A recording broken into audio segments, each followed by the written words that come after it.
very good evening to all of you. Welcome to another YouTube live session with me, Srijit Kakkar. Today we will be doing lesson 7, which is on renting stocks. So before we move ahead, let's get done with the formalities. So, like I already said, I am Srijit Kakkar, and before moving ahead, completing the formality very important. So make sure you people go through the disclosure, which talks about the representation, the risk disclosure, risk involved in the market, and also about the copyrights. So we are on lesson 7 today, and today we will be understanding how can we make money with the stocks we are holding. So as an example, in fact, let's move ahead. So yes, like I said, today's lesson is lesson 7. We already talked about the benefit of options. We looked into certain aspects. We were discussing that options can be used for protection. We already did that in lesson 5. We will be talking about leverage as we move ahead. We also talked about another strategy where you can buy stock at discounted price, and we will also be talking about diversification as we move ahead. But today's topic is on renting script, right? Renting a stock. Now, how does this help, or how can I, give you an analogy to understand what we are actually trying to do? So let's take an example. You have multiple properties, right? So if you have multiple properties, yes, probably you're just living in one of them and maybe you're using the other one maybe as your office or whatever. But when you have extra property, yes, that extra property is appreciating with time. But what we also do is we put it on rent, right? So that way we are collecting some rent every month. So unless and until I'm interested in probably selling that property, till then I can collect some extra income by renting my property. So we can apply the same scenario uh, to when we are holding some stocks. So I'm pretty sure many of you would be doing investing. And when you're doing investing, you are buying a stock. Once you buy a stock, you keep holding on to it, waiting for your target, right? So if the stock is not going in your favor, or if it is stagnant at some price, that stock itself is not making money for you, right? But now using option strategy, what we can do is we can do something which will create an effect of almost like that we are renting those stocks.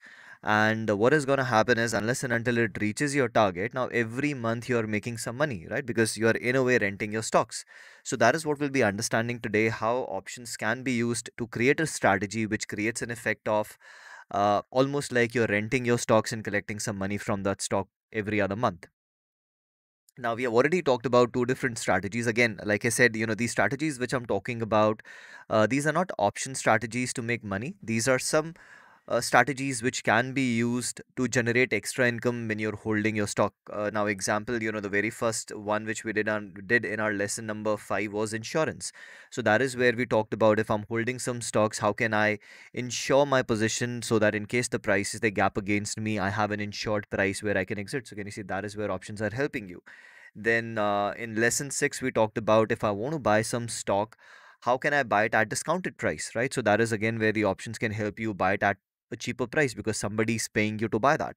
Now, today, when you have that stock with you, right? Let's assume you've already bought that stock.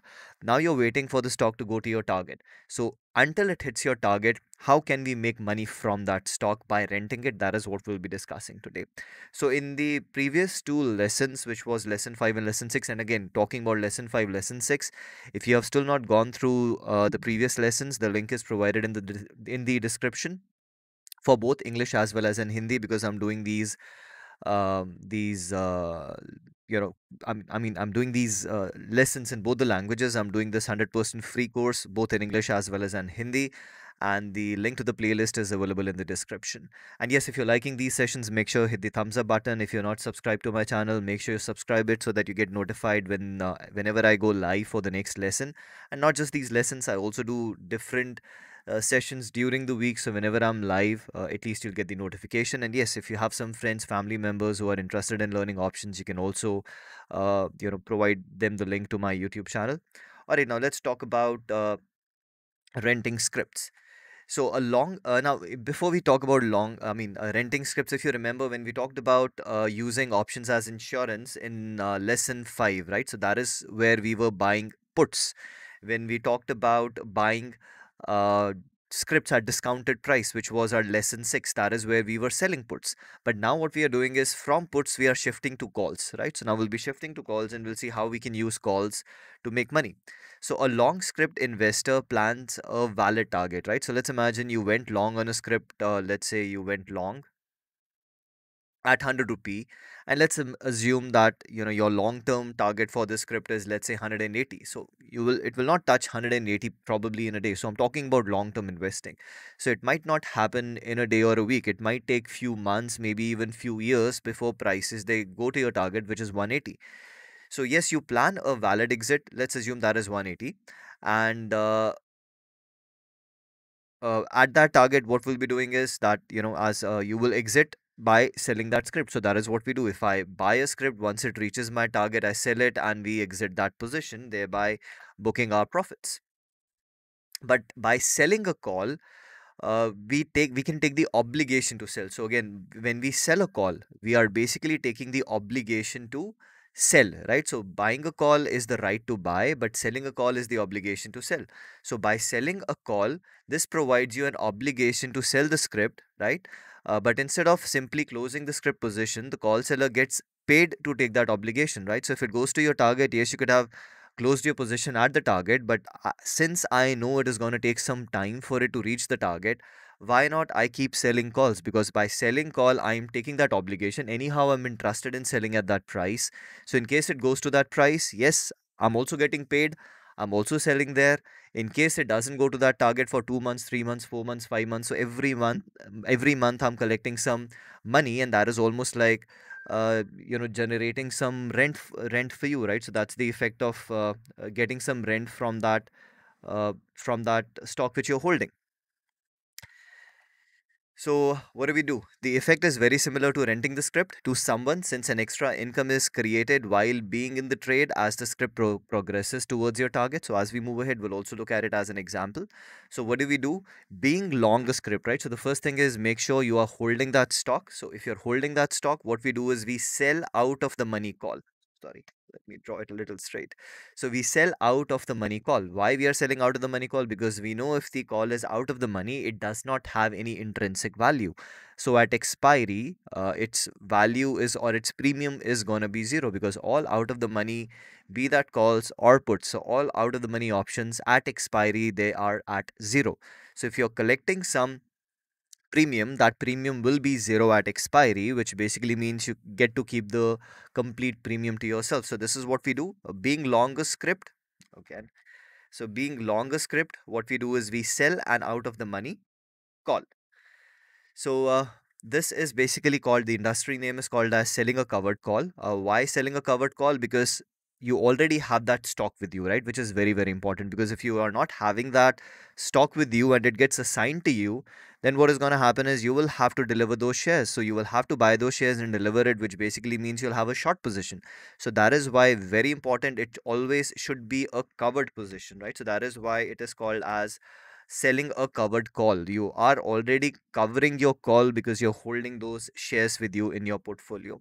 So selling the call provides premium that will be effectively yours when the call expires worthless. That is what we talked about, that we are selling an out of the money call, and if it expires out of the money, the call would be worthless, and whatever the premium is, you get to keep that premium to yourself. So the outcome can be, if the script rises and you are obliged to get rid of it at the strike price of your call, you definitely sell it. So, example, if I bought it at 100 and my target was 180, so let's assume if prices they go to 180, you will be assigned, right? And if you get assigned anyhow, you wanted to sell at 180, so now you can get rid of your position, but you also got some extra money because somebody paid you for that obligation. So yes, if it rises, goes to your target, you can exit it, for which you took that obligation. But in case the script price remains flat or false, you keep the script, you still have that stock with you, and the premium also you keep it with you. Why? Because now that call option is worthless. At expiry, it's going to be zero, so you get to keep the complete premium.